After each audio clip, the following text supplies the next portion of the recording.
So incentivization in the channel, has always been, a big deal for partner programs. So let's jump into a little bit around, what are the differences, or what incentives do we see vendors now using as relates to their SaaS products? So again, Nehul and John, I'll kind of pick your brain on this one. Nehul, if you want to go ahead and tell us, what are the activities you see vendors using, please? Sure. So there are quite a few parameters that the vendors are looking at when they're trying to incentivize channel partners around SaaS deals, right? New logos, service delivery, so customer satisfaction ratios. So a lot of these vendors are also creating customer success management teams internally who are rating partners on their service delivery and customer satisfaction polls, right? And those partners are being better incentivized. We are seeing better incentives for competitive displacement. So you've sold X vendor, you displaced an X vendor to a Y vendor, and so on and so forth.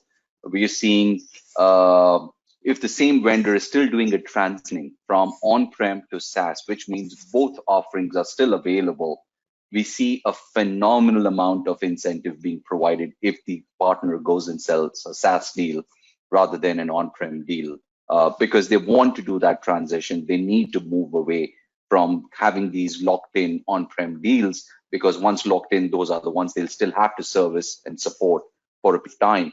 And that's what they're trying to move the partners up to, saying, if you sell more SaaS, you get more margins, you may get more discounts and stuff like that. Renewals, I think, is again not very, I'm not saying, I think a lot of vendors are not very partner friendly in terms of renewal percentages or incentives, right? But I think that's a great criteria to have to incentivize partners, because renewal means it's not just renewal margins or incentive for the partner, but it's ensured revenue for the vendor also. It's somebody doing local account management and ensuring that that deal does not go elsewhere, right, next year.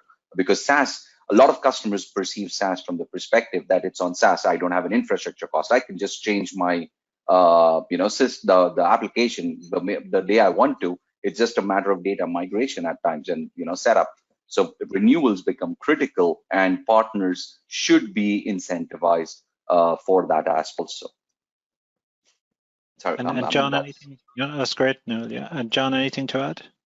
Yeah, I think the only thing, just briefly, I'd add to that is think about this now, particularly for your service partners. Remember back to the point that you're now a SaaS vendor offering service. So some of the very large partners that can help you in that space, like the global system integrators, are less interested in financial incentives and rewards. Their people are more interested in getting training and certification and maybe badges or even maybe gamification. So some of the big service partners that you might start to engage with, you have to think about connecting with their people, so connecting the incentives at the individual level rather than the company level. And you may have to think about the ethics and the policy behind what incentives that they will allow you to distribute into their teams as well. So very, very different models, people-centric, personalized, and not always financial. Just one more incentive model that I would add here, and most SaaS vendors should definitely look at, is a lot of SaaS vendors do a tremendous amount of digital marketing campaigns globally because it's cross-geo possible, which brings in a lot of inbound leads.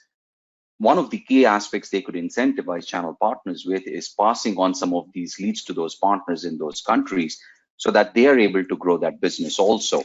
Right? Inbound leads is brilliant because that helps the partner grow his own top line and bottom line. And at the same time, it looks as an incentive, not the typical, I give you one and you give 3 back, but here's 10 and go and help me close this, right? So, I mean, that makes it a lot more engaging, and it's looked as an incentive too. Yeah, I think one of the things, we've seen, and I've seen the vendors that are successful in SaaS is very much, Nehul, you mentioned it at the top there, was around the customer success teams and customer success managers.